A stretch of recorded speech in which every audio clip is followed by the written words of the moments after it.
Les amis, Granit Xhaka pourrait venir à l'AC Milan et on va parler de ça aujourd'hui. Déjà avant de commencer, pour ceux qui me connaissent pas, voilà, je me présente Diable Masqué, youtubeur spécialisé sur l'AC Milan. Donc si le contenu sur l'AC Milan te plaît, que ça soit les actus de mercato, les réactions au match, en fait tu es au bon endroit. Donc n'hésite pas à t'abonner, à partager ma chaîne YouTube à d'autres supporters de l'AC Milan. Après voilà, je suis ouvert à d'autres supporters, que ce soit en Serie A ou ailleurs. Donc voilà, tout le monde est le bienvenu.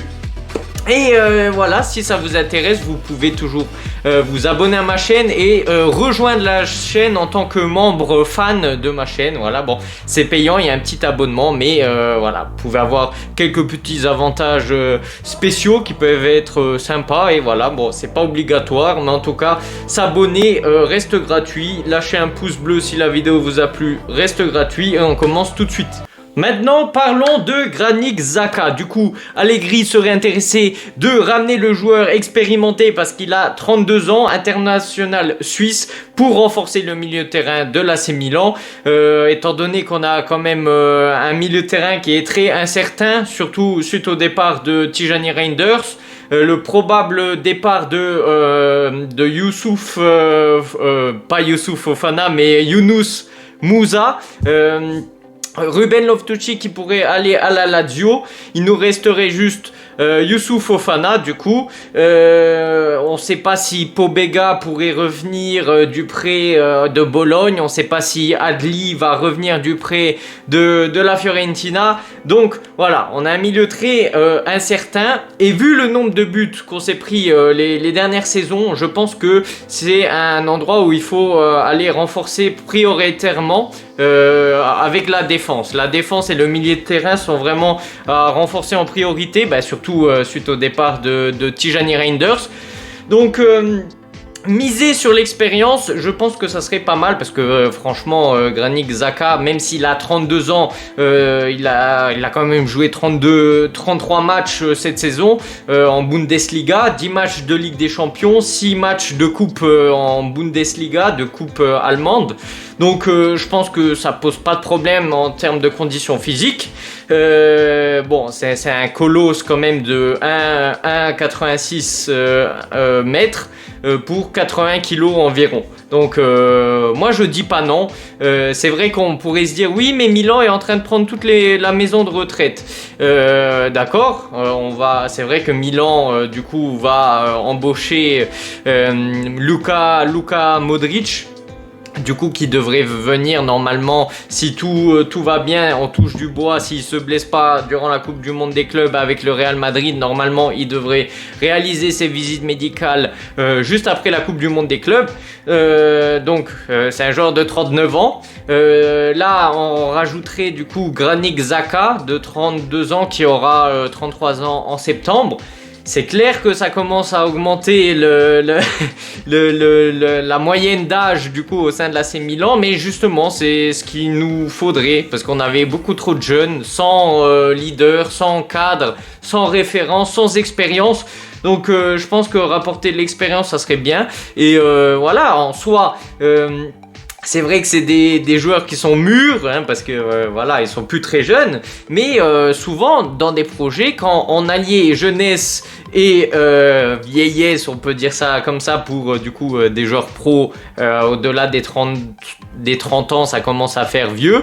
Moi je pense à l'Inter qui a quand même souvent pris des joueurs qu'on ne croyait plus en eux, des joueurs dont on pensait qu'ils étaient en fin de carrière. Je pense à Edin Dzeko, à Mkhitaryan, à Acerbi et certainement que j'en oublie d'autres.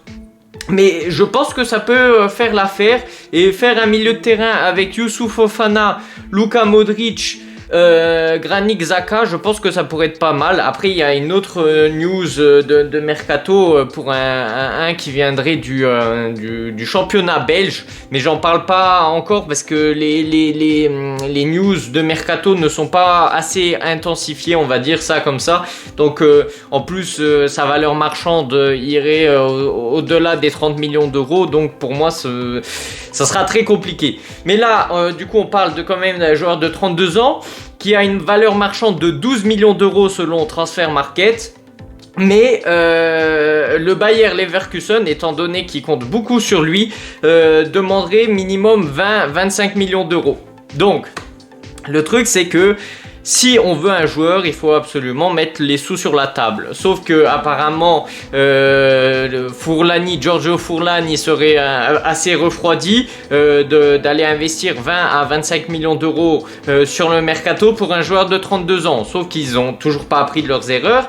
C'est pas 20 à 25 millions d'euros que tu vas perdre sur le mercato, c'est 20 à 25 millions d'euros, même voire plus, que tu vas gagner en allant en Ligue des Champions. Parce que si tu es toujours refroidi par la valeur marchande d'un joueur et du coup t'évites d'aller le chercher et du coup ça cause quoi? Ça cause à ta perte parce que tu ne vas pas en Ligue des Champions. Au final, tu aurais pu investir les 10 à 20 millions d'euros en plus pour éviter d'en perdre 60 millions d'euros à la fin de la saison parce que tu n'as pas été en Ligue des Champions. Après, c'est clair que c'est pas l'arrivée de Granit Xhaka qui va nous faire gagner le Scudetto et tout ça. Sauf que c'est un élément d'expérience plus plein d'autres éléments qui forment du coup un bon effectif, un bon projet qui feront la différence. Sauf que si à chaque fois qu'il faut mettre les sous au porte-monnaie tu es assez frileux, ben ça pourra pas le faire. Donc moi je parlais d'expérience. Il a quand même environ 300 matchs avec Arsenal, du coup il connaît la première ligue, presque 100 matchs avec le Bayer Leverkusen, 137 matchs avec la Suisse. Du coup c'est un joueur quand même qui a beaucoup d'expérience. C'est clair que il devra, s'il vient à l'AC Milan, il devra s'adapter à la Serie A parce que c'est pas du tout le même championnat, mais pour moi, c'est un joueur valide. Même s'il a 32 ans, moi, j'irai le prendre les yeux fermés. Du coup, c'est un milieu de terrain un peu plus défensif. Et je pense qu'il pourrait vraiment s'adapter au milieu de terrain de l'AC Milan à la perfection, surtout dans un 4-3-3.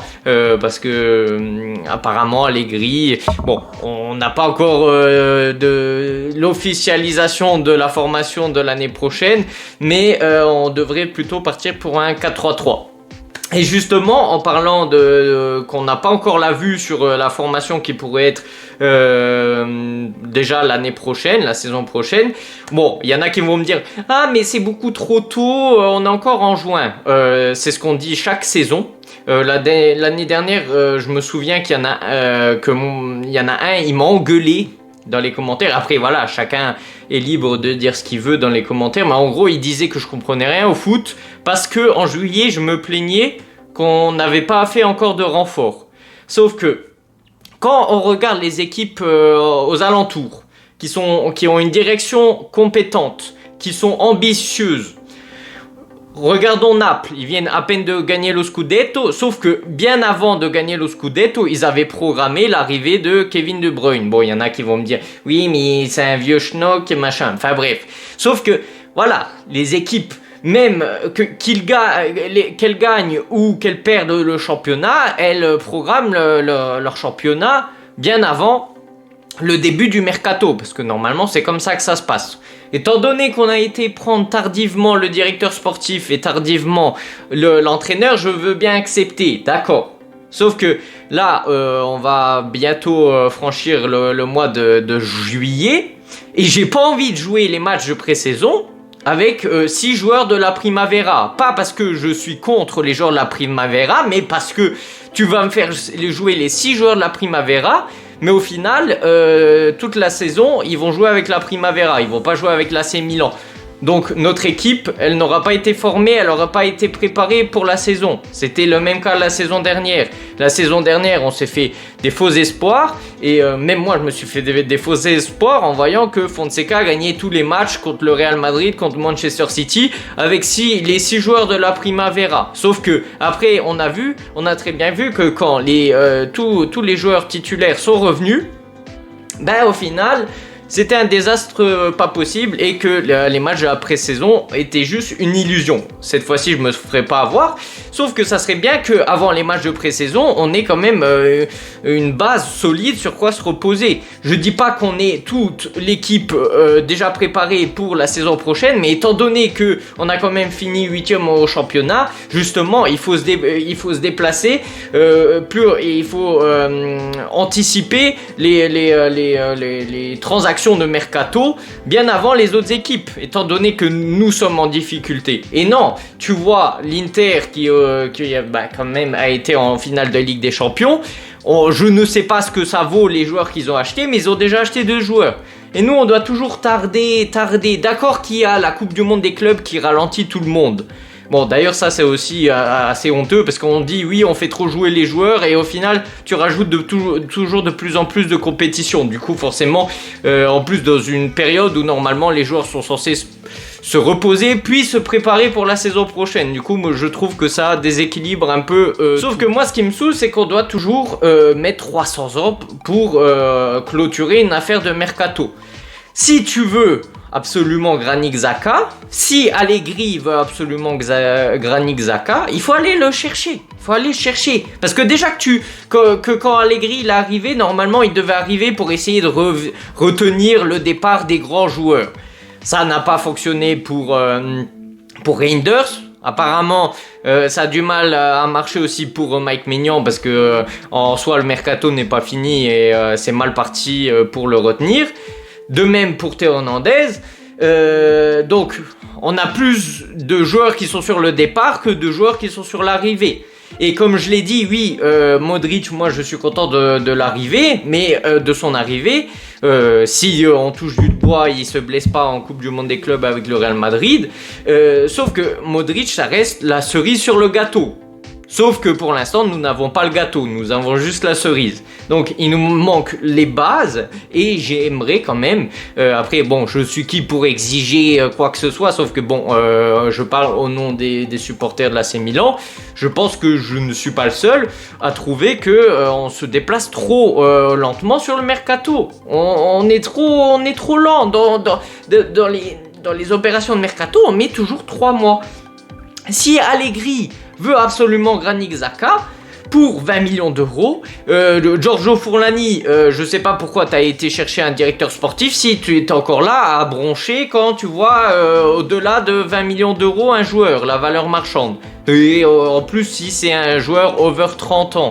Donc tu devrais retourner avec ta calculatrice dans les mains dans ton bureau et laisser travailler Iglitare, parce que Iglitare, je pense que si on lui délie les mains et on le laisse travailler, il peut être plus rapide. On l'a vu quand il a été cherché directement dès son arrivée, Massimiliano Allegri, et apparemment il aurait réservé déjà la place pour Luka Modric. Mais il faut laisser travailler Iglitare, et moi j'aimerais vraiment qu'on soit prêt pour les matchs de pré-saison, histoire que les joueurs puissent se préparer ensemble. Puis, étant donné qu'on veut faire une révolution, que les joueurs puissent apprendre à se connaître.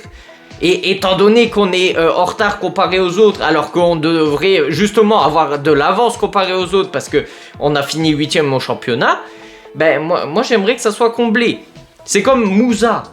Moussa, on est d'accord que y a personne en tant que supporter qui voudrait le garder, je pense. Bon, j'ai vu quelques commentaires de certains qui veulent le garder, mais je pense pas que Allegri veut compter sur lui. Et étant donné que Napoli, c'est la seule équipe, et voilà, c'était vraiment une surprise qui était intéressée par Moussa. Tu vas pas me faire des chichis parce que Napoli offre 25 millions d'euros pour Moussa, ce qui est déjà énorme. Alors que le Giorgio Furlani, là, avec sa calculette dans la main, il demande 30 millions d'euros. En quel honneur tu demandes 30 millions d'euros pour Moussa ? Déjà, tu devrais remercier le ciel que quelqu'un a offert 25 millions d'euros pour Moussa, étant donné que nous, on a été le payer 20 millions d'euros. Alors qu'il a rien démontré à l'AC Milan. Ça se trouve, voilà, il ira à Naples, il explosera. Mais moi, je ne veux plus rien savoir de lui, parce que en 2 ans où il était à l'AC Milan, il a rien démontré. Il a démontré, oui, qu'il a 36 poumons, qu'il court, il fait des allers-retours, machin. Mais c'est tout, il n'a rien démontré de plus. Ça se trouve, il a du talent, certes, mais moi je ne veux plus compter sur lui à l'AC Milan. Et savoir que on refuse 25 millions d'euros pour Moussa et qu'on pourrait quand même tranquillement aller se chercher pour 20 millions d'euros Granit Xhaka, moi ça me fait mal au cœur. Après je dis pas que Granit Xhaka arrive à l'AC Milan et que ça y est, c'est la révolution, on devient, on gagne nos Scudetto, on gagne la Coupe d'Italie, on gagne tout ce qu'il y a à gagner, non. Mais je pense que ça peut être intéressant. Et si on commence à refaire l'équipe en partant du bas, c'est-à-dire de la défense pour remonter jusqu'au milieu de terrain, en sachant qu'en attaque c'est pas la priorité parce qu'on a quand même déjà une bonne base solide, s'il y a au reste, même si voilà, on pourrait le vendre, mais bon, ils ont décidé de vendre quelqu'un qui avait envie de rester à l'AC Milan et qui était le plus professionnel, c'est-à-dire Tijani Reinders. Non, on doit garder le boulet qui est même pas impliqué dans le projet de l'AC Milan. Bon, espérons que Allegri fasse une révolution dans son cerveau et qu'il prenne enfin conscience des choses, quoi. Enfin bref, on a Pulisic à droite, s'il part pas, on touche du bois. On a Jiménez où je pense que si on lui fait confiance, il peut être un bon élément. Et étant donné qu'Allegri c'est un entraîneur qui compte énormément sur la défense, à chaque fois qu'il était entraîneur, oui c'est clair qu'il n'avait pas une équipe de merde, il avait une très bonne équipe, mais à chaque fois il finissait l'une des meilleures défenses de Serie A à la fin du championnat, à la fin de chaque championnat où il était sur le banc de l'AC Milan ou de la Juventus. Donc, il faut lui offrir une défense à la hauteur. Et je pense que Tomori n'est pas adapté au jeu d'Allegri. Je pense qu'il faut refaire une révolution en défense. Et au milieu de terrain, parce que il faut savoir aussi que si on se prenait des buts, c'était pas toujours la faute de la défense, mais c'était la faute de l'effectif en général et d'un milieu de terrain qui était complètement absent, qui était désert. Pas parce que Tijani Reinders et Youssouf Fofana étaient nuls, mais parce que je trouve que c'était pas les bons joueurs adaptés pour jouer ainsi.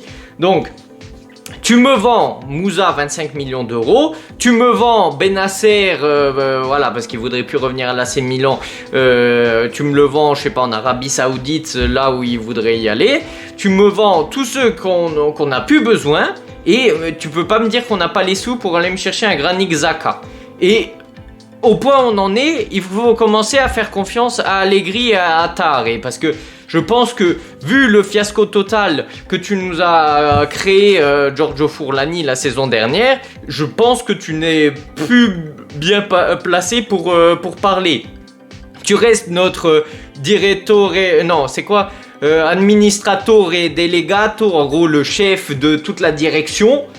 Tu le restes, sauf que tu dois laisser les professionnels qui sont spécialistes dans leur domaine travailler. Tu les laisses tous travailler comme il se doit. Et peut-être qu'on arrivera à se sortir les doigts du cul, à sortir l'AC Milan de la merde. Parce que la saison dernière, ce que je retiens, c'est que bon, c'est pas uniquement ta faute, mais c'est la faute en général du projet que tu as dirigé.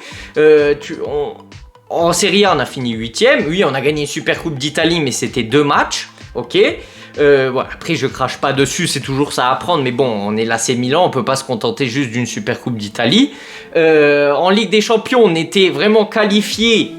Alors que Fonseca, il avait pas fait des choses extraordinaires en Serie A, mais en Ligue des Champions, il avait fait son taf. Et au final, on a réussi quand même à s'auto-détruire en Ligue des Champions. Je voulais parler aussi de Milan Futuro. Pourquoi il n'y a personne qui en parle? On a réussi à faire reléguer notre équipe en série D, alors qu'on était en série C. Et il n'y a personne qui a parlé. Il n'y a personne qui a pris ses responsabilités, il n'y a personne qui a été viré, il n'y a personne qui a révolutionné tout le projet de Milan Futuro. Après, il y en a qui... Enfin, si Moncada, il avait parlé, il avait dit oui, mais Milan Futuro, en fait, que ça soit en série C ou en série D, c'est pas grave. Le principal, c'est de créer des bons joueurs. Ok. Tu as été l'équipe qui a investi la plus grosse somme d'argent sur le mercato de la série C. 16 millions d'euros aux alentours. T'as réussi à me les faire reléguer alors que d'autres équipes de série C investissent, je sais pas, jusqu'à 10 millions d'euros. et t'arrives à me les faire reléguer. C'est pas une excuse. Le seul joueur que tu devais faire jouer H24 titulaire, c'est-à-dire Camarda, t'as réussi à me le faire pourrir sur le banc, alors qu'on aurait pu l'envoyer en prêt, soit au début de la saison, soit au milieu de la saison, en janvier, mais ils ont décidé de le garder. Pourquoi faire pour rester sur le banc?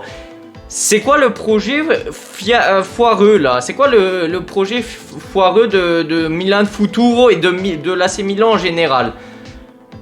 Parce que c'est bien beau de les faire jouer en pré-saison avec l'équipe première, mais si c'est pour qu'ils retournent tout le reste de la saison en deuxième équipe, au Milan Futuro ou à la Primavera, ça sert à rien. J'espère que Allegri, parce que je sais qu'à la Juventus, il faisait toujours jouer des jeunes pépites. J'espère que ça va continuer, cette logique-là, mais sinon, moi, je comprendrai pas. Bon, voilà, c'est tout pour cette vidéo. J'ai bien débité, mais au moins, j'ai fait le tour de tout ce que je voulais traiter. Si la vidéo vous a plu, n'hésitez pas à liker, partager, commenter. Et on se retrouve pour une prochaine vidéo. Sur ce, ciao, ciao, à la prochaine. Today's